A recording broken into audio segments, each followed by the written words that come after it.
Pronto. Mais fácil. Beleza. Bom, pessoal, boa tarde. A gente tá tentando colocar os dois instas junto aqui, mas tá dando muito retorno. E a gente não queria ficar cada um numa sala para poder fazer a live, mas a gente também queria que a live passasse aí no Instagram dos dois. Tá? Então a gente ficou na missão aí. Isso. Bom, então eu chamei a Maia, minha esposa, para participar aí da live de hoje sobre pliometria e agradeço por participar, por poder aceitar e participar aqui comigo, compartilhar o seu vasto conhecimento sobre preparação física. Então, a Madazinha está ali no fundo, no sofá, querendo aparecer também. Pode aparecer, Madá, não tem problema não. Tá ali a Madazinha, feriadão, tá em casa, já foi para natação, já tá aqui a minha. E então, a live sobre pliometria, né? Então, eu trouxe uma definição aqui, que é de um preparador físico da NFL, futebol americano, Steve Kennedy. Então ele fala que a pliometria é um exercício pliométrico que utiliza a resposta natural do corpo ao rápido movimento de contração e alongamento do músculo antes de uma ação explosiva. O que seria isso, né? Então, quando nós treinamos, né, a parte de pliometria com um atleta, nós queremos trabalhar o ciclo de alongamento e encurtamento do músculo para gerar potência e velocidade. A Mayara trabalhava com atletas de performance, tanto atletas profissionais como atletas amadores.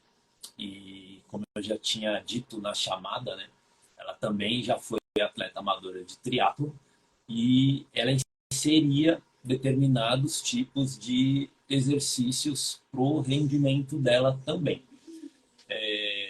Maia, então fala pra gente aí, conta pra gente como que era a introdução na planilha, né, dos atletas e dentro da sua planilha, porque hoje a gente acompanha, né, vários vídeos a gente vê, né, vários vídeos na internet do pessoal fazendo pliometria, do pessoal às vezes fazendo alguns treinos, né, de salto, em caixote e, e muitas vezes sem base nenhuma, sem saber o que está fazendo, sem saber quantidade que se tem que ser trabalhado, né? Então, conta pra gente um pouquinho de como foi sua experiência trabalhando com atleta de alto rendimento e, e a montagem dos seus treinos também. Primeiro, obrigada pela oportunidade de a gente estar aqui junto fazendo essa troca.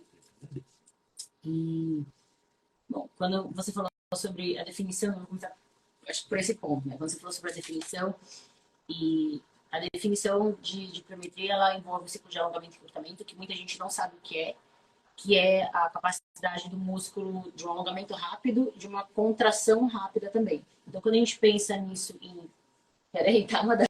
Quando a gente pensa nessa contração e alongamento rápido, a gente fala em transferência de energia.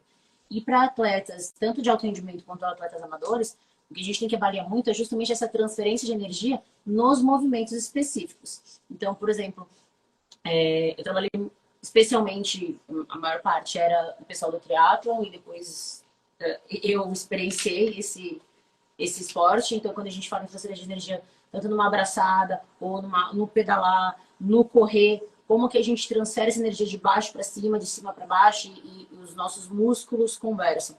E quando a gente começa um treinamento para qualquer um desses esportes, ou de repente até, como você falou, o CrossFit, a gente tem que pensar que a pliometria ela envolve força e envolve potência, né? E aí força propriamente dita, e a gente tem diversos tipos de treinamento de força, tanto absoluta, relativa, força máxima, que são diversos tipos de treinamento de força que tem que acontecer primeiro.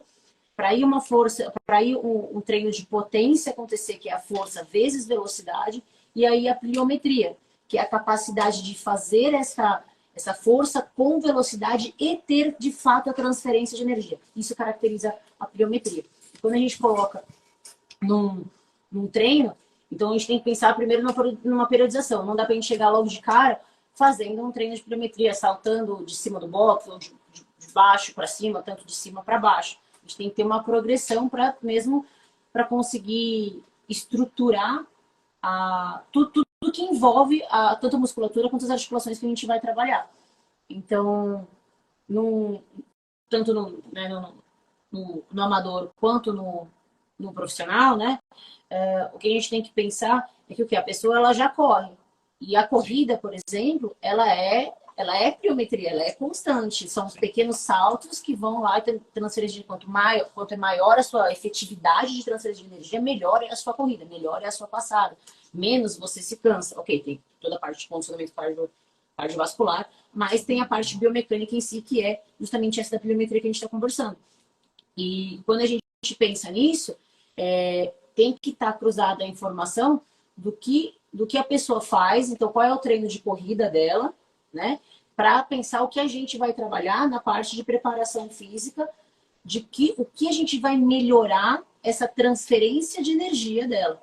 Sendo que tem, o que eu falei no começo, tem que ter uma programação para primeiro trabalhar força, depois potência, para aí a gente chegar na parte de pliometria. Quando a gente chega na parte de pliometria, a gente não vai sair saltando logo do box, quando a gente vê logo de cara, pô, entrei no CrossFit, o treino de hoje, a gente salta no box. Não, não é bem assim. Primeiro a gente aprende a saltar com os dois pés saindo do chão, aterrissando no chão, para que não sobrecarregar as articulações, aprender realmente como absorver o impacto, como transferir essa energia. Eu vejo muitos vídeos, né, do pessoal que faz os saltos, né, o box jump do CrossFit, e a gente vê que na maioria dos vídeos de pessoas que só treinam o CrossFit por treinar, né, por achar gostoso, né, o condicionamento, né, e gostar da atividade, e não é aquela pessoa que compete amador ou que compete profissional, e a gente vê uma falta de técnica dos saltos, né? Justamente por isso, eu acho que não tem um preparo e um treino específico só de pliometria. Como eu já vi que em alguns box, hoje, já existem treinos específicos de levantamento olímpico, treinos específicos dos movimentos ginásticos. Mas é difícil você ver, principalmente, um treino específico de corrida num box, um treino específico de pliometria. Quando você, desculpa, quando você falou sobre treino específico de levantamento olímpico, seria um treino, ok, você está fazendo força lá no ódio, mas você está fazendo um treino específico para melhorar a sua potência, que é força vezes velocidade, para aí sim entrar com a pliometria. Sim. Só que a pliometria, ela está muito próxima ali de força relativa, reativa, aliás. Então, é uma outra característica, é como o seu corpo reage e transfere a energia do que você aprendeu a fazer na potência. E antes disso, na força. Sim. E antes disso, na hipertrofia normal, que é você criando uma estrutura para o seu corpo. Seria toda a base que a gente precisa trabalhar até chegar no treino de pliometria, né? Uhum. Tanto que quando a gente monta os treinos, né, e dentro das nossas planilhas, a pliometria sempre vem primeiro, por ser um exercício que tem uma demanda neural muito maior, né? Então, a gente sempre coloca, né, esses tipos de exercícios na nossa planilha como os primeiros por conta realmente disso. mas a gente vê que as pessoas elas querem pular as etapas, né? Então, pô, não, a galera tá pulando no caixote, eu tenho que conseguir pular no caixote também. Às vezes a pessoa não tem a estrutura, não tem a base solidificada para conseguir fazer um salto no caixote.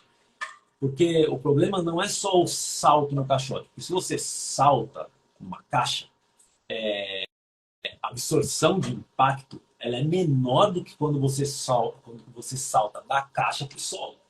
Porque você está saltando na caixa, querendo ou não, o impacto que você tem acaba sendo menor por conta de altura, tudo isso. E por conta até mesmo de gravidade, em relação à parte articular. E a pessoa esquece que ela precisa aprender a absorver o impacto antes de tudo para começar a evoluir na pliometria. Quando você fala sobre absorver impacto, por exemplo, vou dar um exemplo que foi um caso que eu tive muito legal. Era um casal, eles queriam correr uma maratona, se não me engano, de Nova York, 42 quilômetros, no final do ano. Aí chegaram lá, começo do ano, a gente vai fazer a maratona. Tá legal. Você já corre? Não, nunca correndo. Né? Nós fazendo as contas, tá, ok. E aí o que? Então eu precisei inserir uma base pliométrica desde o início. Então a pessoa vai fazer o crossfit, não faço bulhufas, resolvi fazer crossfit porque agora, sei lá, tá na moda, porque eu vou ser feliz, sei lá, whatever. Mas vai começar a fazer. Inserir uma base pliométrica para aprender a absorver o impacto. E quando a gente fala sobre aprender a absorver o impacto e ganho de força de uma maneira mais rápida, a gente tem que trabalhar excêntrica. A pliometria é um excelente caminho para a gente aprender a trabalhar excêntrica. Só que o quê? A gente vai aprender primeiro a aterrissar. Então, quando você fala sobre impacto de cima para baixo, de baixo para cima, tem o cálculo de força, tanto de força de velocidade estimada, tanto de peso quanto gravidade. Então, realmente, existe um impacto no corpo. E aí você aprender primeiro a sair do chão, salto simples, tipo amarelinha, sair do chão. Para cair no chão, você aprende a cair. Essa fase excêntrica da caída, que é o essencial para você realmente trabalhar essa fase excêntrica e ganhar essa força. Isso é a introdução na pliometria. Então, primeiro a gente aprende com os dois pés, depois a gente aprende com um pé e depois o outro. Então, sair de um pé e cair no mesmo, sair de um pé, cair no oposto. E tudo isso a gente vai tendo os déficits de transferência de energia, tanto de compensação do nosso corpo, porque a gente não é simétrico, né? Não, a gente não é simétrico, o corpo não trabalha da mesma maneira dos dois lados, geralmente a gente sempre tem uma deficiência de um lado ou do outro.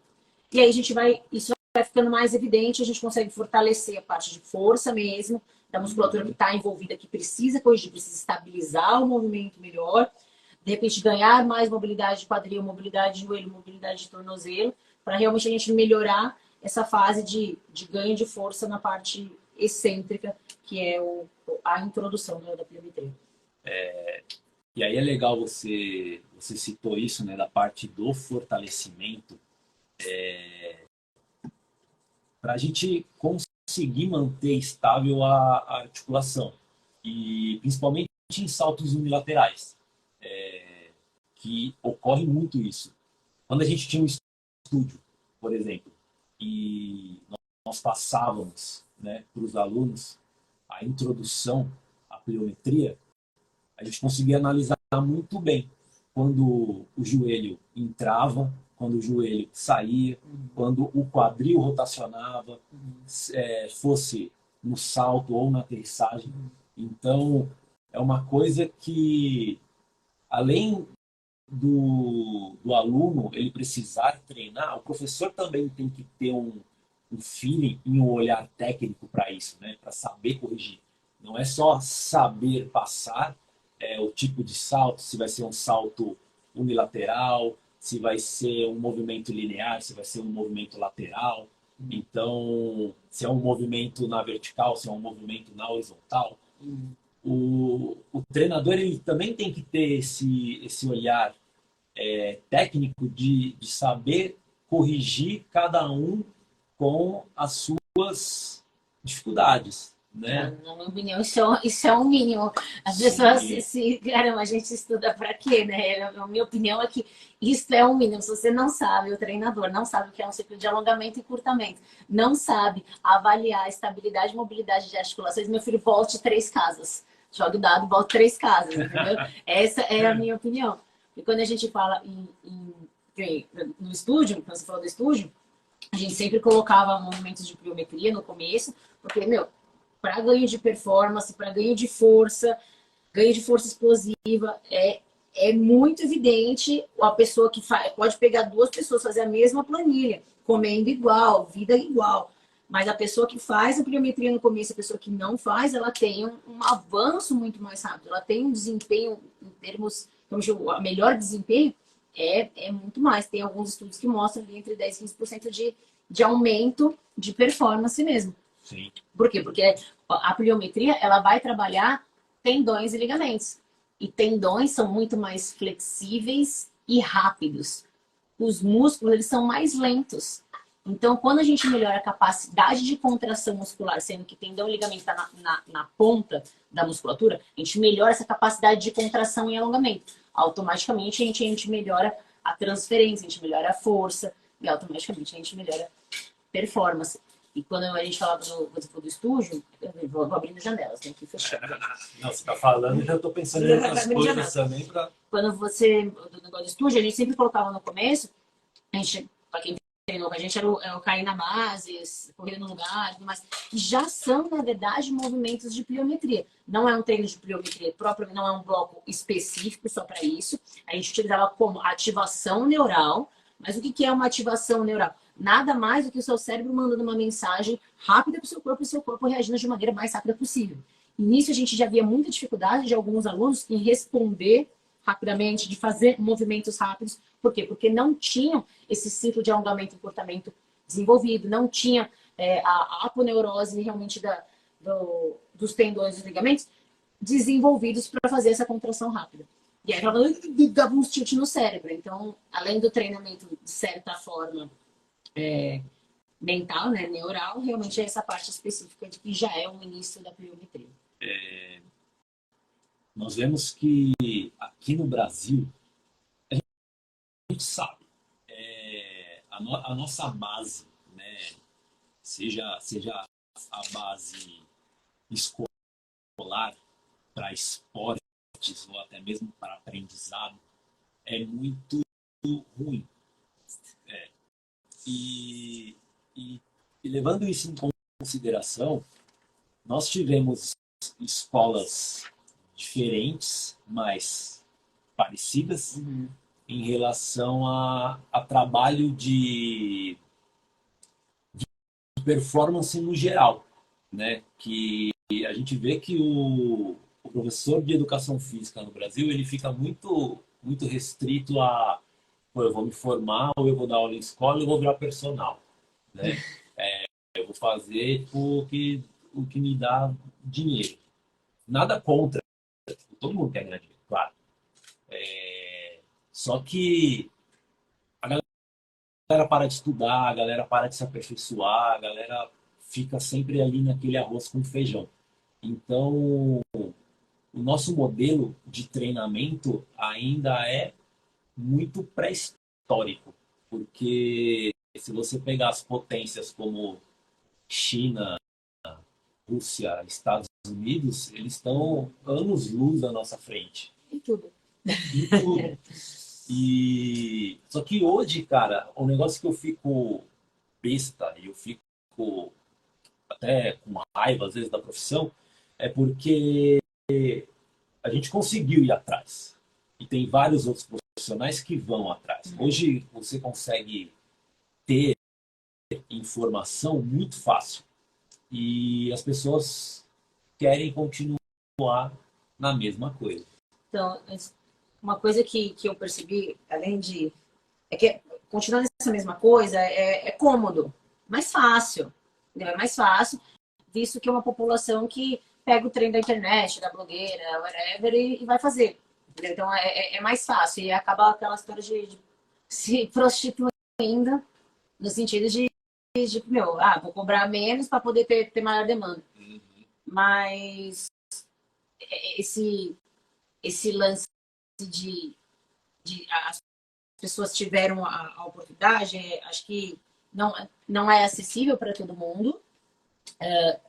Precisa ter um interesse para as pessoas irem atrás disso.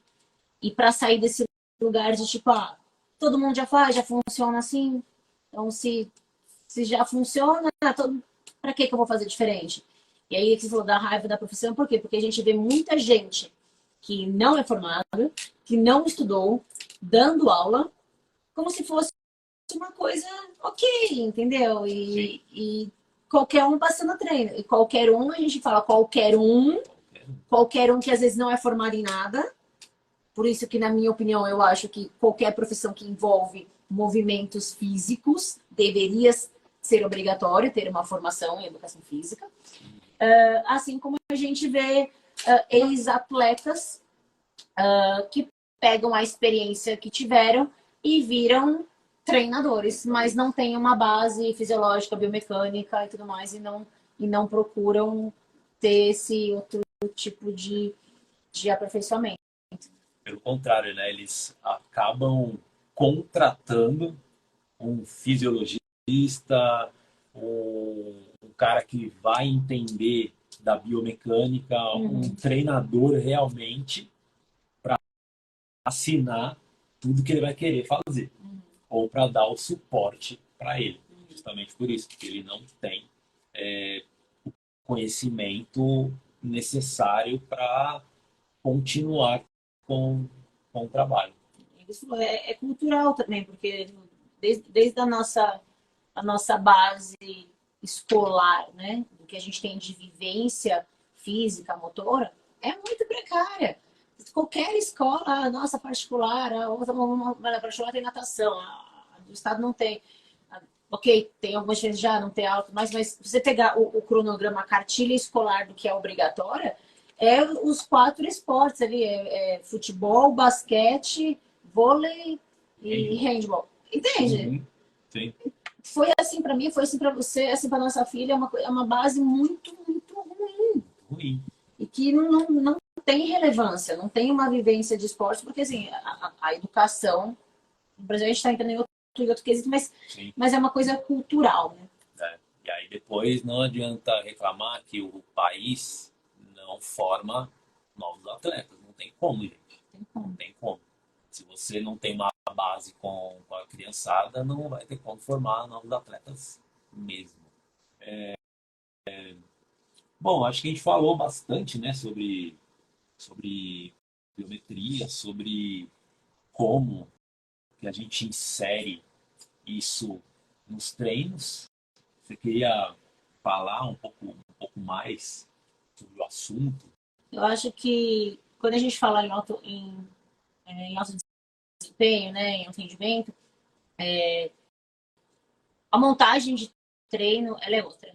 Ela é outra porque são demandas diferentes. A gente tem que fazer com que aquele atleta que de repente já é bom, ele apenas continue sendo bom sem se machucar. Sim.